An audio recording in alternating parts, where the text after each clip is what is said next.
What we're going to talk about today is what's called a midsegment. And then we're going to talk about what the triangle midsegment theorem is, okay? So first of all, a midsegment is going to be a line segment, so in other words, part of a line that connects the midpoints of a triangle, okay? So if you look at this picture, it does have a midsegment drawn, and so what makes this a midsegment? Well, notice it's part of a line, and then remember it has to connect the midpoints of like the sides of the triangle. So if you look at kind of where that line connects with this side right here, you'll realize that it's showing that this little part right here, the length of that part is actually equal to the length of that part. So that would be the point that's in the middle of them, because if it's kind of the same length on both sides, that technically means it's in the middle. So that's a midpoint. So notice it's going from this midpoint of that side all the way to this point over here, which notice kind of the same story. They're showing that this length is the same thing as that length. So that would be a midpoint. So notice the midsegment is a part of a line, a segment that goes from one midpoint to another midpoint in a triangle, okay? And that's not the only way that it can look. Excuse me. You could have it connecting two other sides of your triangle. So for instance, just to give you an example, let's say that I look at this side of the triangle and I find the midpoint there. So like if I measure it and I find where the point in the middle is, so this length would be the same thing as that one. So that would be the midpoint of that side. And then let's say I look at this side over here and I find the middle point of this side. So I measure it, find the point in the middle, and let's say it ends up right there. Then that would be the same length on both sides here. If I connect those 2 points with a line, that right there is called a midsegment, okay? So that's kind of the basic idea of a midsegment. It's going to go from the midpoint of one side to the midpoint of another side of your triangle, okay? So what we're going to kind of focus on in this video is what do you know about the midsegment and how it relates to other parts of your triangle, okay? And it's actually going to help you solve problems with that. So that's called the triangle midsegment theorem. So when you have a midsegment, there's actually going to be two things that you will know just because you have a midsegment, all right? So one of those things is the midsegment. So if you have a midsegment, then one of those things that you will know is that the length of the midsegment, so I'm just going to put midsegment, is actually equal to half, or you could also say divided by 2, but it's half of the third side of that triangle, okay? So let's talk about what that means, all right? So if you look at this triangle right here, notice this line right here goes from the middle of this side to the middle of this side. So this would be a midsegment. So what this is saying is the midsegment is actually half of what's called the third side. And the third side is the side of the triangle that the midsegment doesn't touch. So it's like this other side that we haven't looked at. All right, so the length of this is actually half of that. And so if you actually took a ruler and measured how long this was, so like for instance, let's say that we measured it and it ended up being 50 centimeters.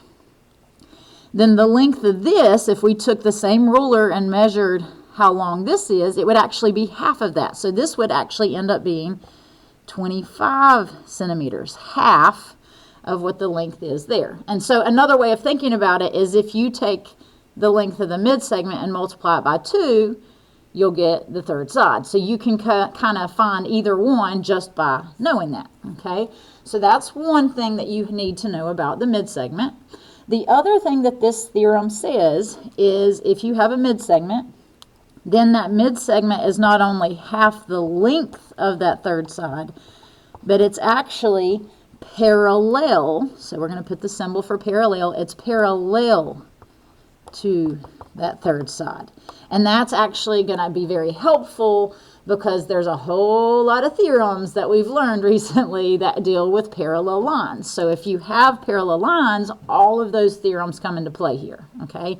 So if you look at the midsegment, we not only know that it's half of the length of the third side, but we also know that it's actually parallel to the third side. So the way that we show that in a picture is we put like the arrows. So like to show that this line is parallel to this one, I just put, like, since I put one arrow on that one, I'm going to put one arrow on that one. So that's showing in my picture that they're parallel, okay? So one thing that we will actually know right off the bat is, and I know that this is kind of a different looking picture than what we were used to with like our parallel lines and our transversal, but a lot of these properties that we dealt with here will actually apply here. So like one of them that I'll go ahead and show you is, remember like the angles that were kind of in the same spot, just in the different set of angles, the corresponding angles, if you remember, those are actually congruent. So if you look at your picture, and you can like extend these parallel lines if you wanted to, if that kind of helps.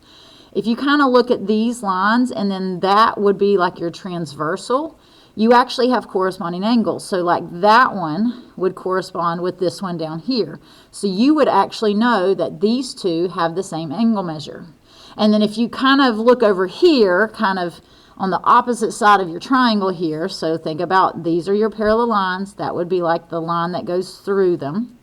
This angle would actually correspond with this one because they're kind of in the same spot, just in a different spot or place. So these would also be congruent because corresponding angles are congruent when you have your parallel lines, okay? So that's some things that will come up when we do these problems, all right?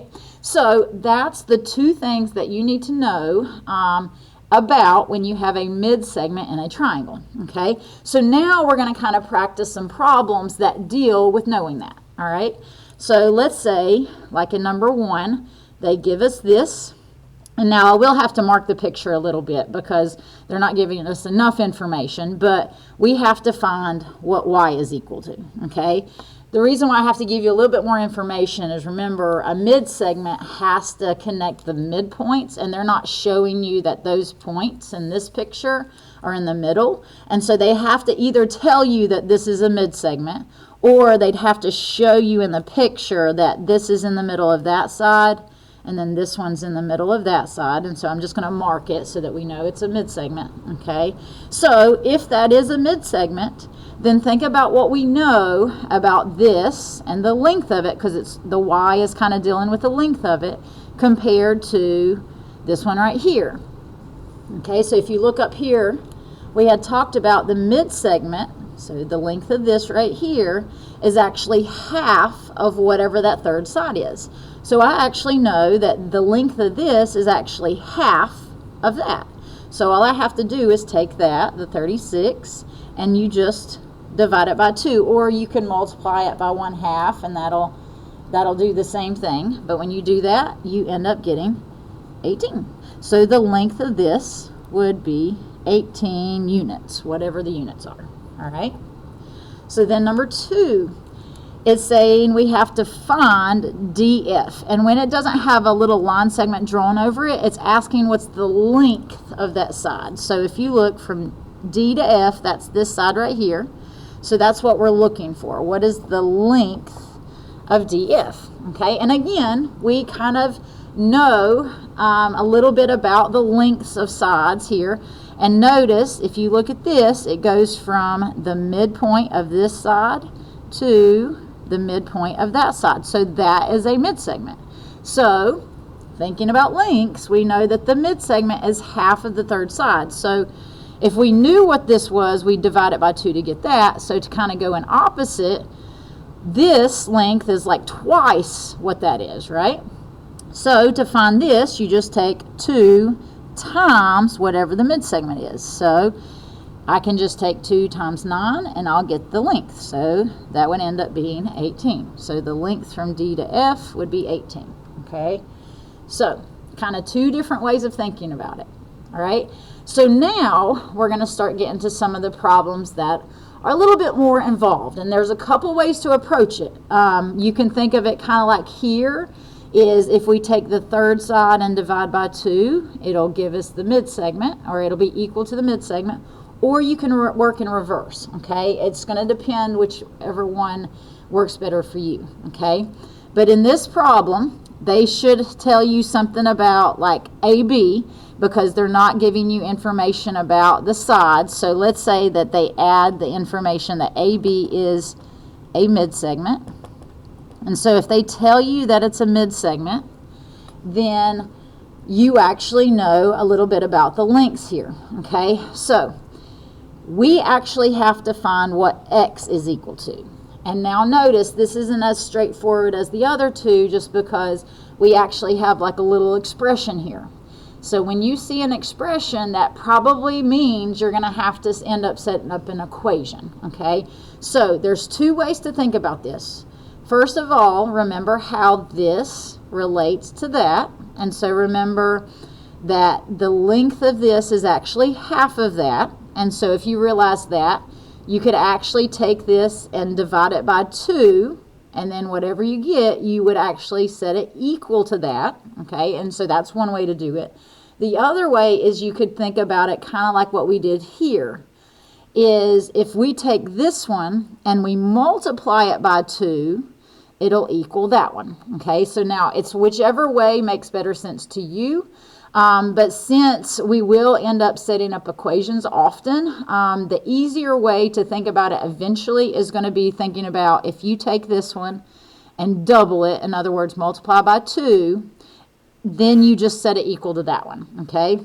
So I'm going to take my mid-segment. So if I take my mid-segment, which is 3x minus 1, and I double it, so I multiply it by 2, so I'm going to put a little 2 out front. I'm going to put a little dividing line here.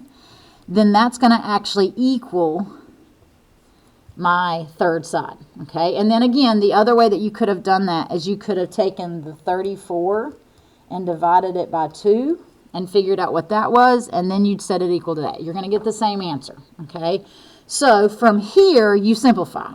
So to simplify, we could start it a couple different ways. We can distribute our 2 and then solve it from there. Or if you just didn't want the 2 out front to begin with, you can go ahead and divide both sides by 2 and it'll still work, okay? So it's going to depend whatever you notice first. So I'm actually going to go ahead and divide by 2 because I'm multiplying by 2. And so do that to both sides.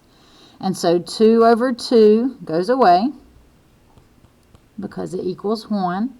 And then notice, it's kind of like what I was talking about a second ago. I talked about if you just take that and divide it by 2, then you can go ahead and set it equal to that. And so we're actually going ahead and doing that. So 34 divided by 2 ends up being 17. And then we just have to solve the rest of the way. So we got to get our constants to the other side. So I'm going to add 1 on both sides. Negative 1 plus 1 is 0. So I end up with 3x. And then 17 plus 1 is 18. And then I just have to divide by 3. So 3 over 3 is 1, and then x ends up being 6. So x is equal to 6. And then if they actually went back and asked us what's the actual length of the mid-segment, we could just take our 6 and plug it in there, and then we'll know. And then if you kind of realized earlier, you actually already knew it would end up being 17 because it's half of this side. So either way. All right, so let's do a couple more. All right, so let's look at number, I guess that would actually be number 4. I guess my numbers are mislabeled. I'm sorry. So with number 4, I guess, or this one right here, same story. They're telling us that we have a triangle. If you look really closely, you'll notice that this right here goes from the midpoint of this side to the midpoint of that side. So that's the mid-segment. And then it actually asks us 3 things here, all right? So, again, when you're given expressions and it's not like a straightforward problem like these, that means you're going to have to do something like what we did here, where you set up an equation. So, remember that this is twice what that is, okay? So, if you take the mid-segment and multiply it by 2, you could set it equal to the third side, okay, because it would be equal to it at that point. So when you have to set up an equation, think about, okay, I've got to take, so you can think about it like this. I've got to take my mid-segment, whatever that is, multiply it by 2, and then that'll equal the third side. So it's just another way of thinking about what we talked about earlier, okay? So that's what I'm going to do. So I'm going to take 2 times, well, my mid-segment is x minus 2, okay, and then that will equal, well, what's my third side? My third side is the side that it doesn't touch, so that would be x plus 3, okay? Now, with this one, it wouldn't be easier to divide by 2 like I did on the other one first, because if I try to divide by 2, it's going to give me a mess over here. So I'm actually going to go ahead and distribute my 2 here. So I take 2 times x and then 2 times negative 2. So I end up getting 2x minus 4 when I distribute it. And then I just bring down the rest of my equation, okay? Now I've got to start solving. So I've got to get my x's on the same side. So I'm going to subtract x. Okay, I'm running out of room, but we'll make it work. So 2x minus x is x. And then my minus 4 comes down. And then these go away because x minus x is 0. And then my 3 comes down. All right, so now from there, and I'm just going to carry it over here. From there, I've got to add 4. So my x is by itself. Negative 4 plus 4 is 0, which is what I wanted to happen. And then I get 7. So x is 7, okay? So now that's only part of my answer. From here, it's asking what is RQ. Remember, when it doesn't have a line above it, it's asking for the length of RQ. And then it's also asking for the length of SU. So all you have to do, because you already know what x is, all you have to do is plug it in for x. So to find RQ, if I look, you have to take x and subtract 2. So I take x minus 2. Well, my x was 7, so I take 7 minus 2. Just plugged in my 7 for x, and so 7 minus 2 is 5. So the length from R to Q is 5, okay? Now, to find SU, you could actually do it a couple different ways. You can kind of do the same thing that we just did here, where we plug in a 7 right here, or you could realize, oh, this, if I take it and double it, it'll equal that third side. So either way, you're going to get the same answer, okay? So I'll show you what you would do if you plugged in for x. So my x was 7, so I'd take 7 and plug it in for the x right there. So 7 plus 3 is 10. Or if you realize, okay, if I take this and double it, I'll get that side. Well, 5 times 2 is 10. Okay, so either way. So there we go.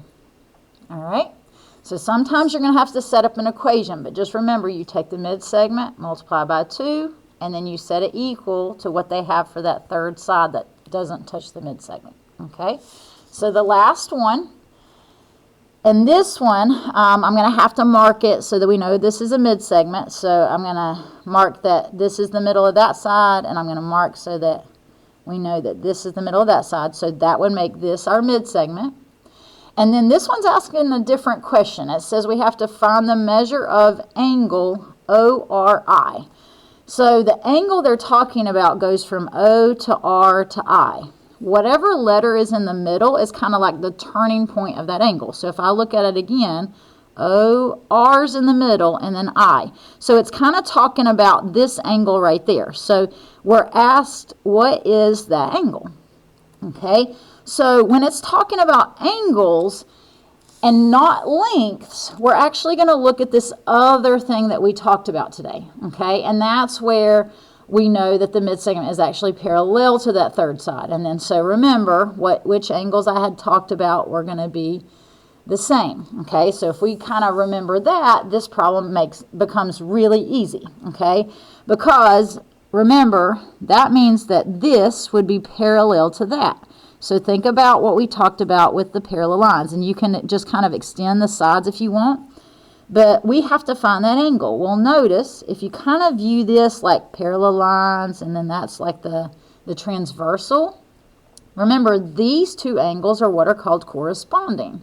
And corresponding angles are congruent. So this angle would actually be congruent to that one. So if they're asking what's the measure of that one, then I know that it's equal to that one. So it would be the same exact degree measure. So the measure of angle, ORI, would be 25 degrees. Okay, so hopefully that helps. That's all about the mid-segment theorem.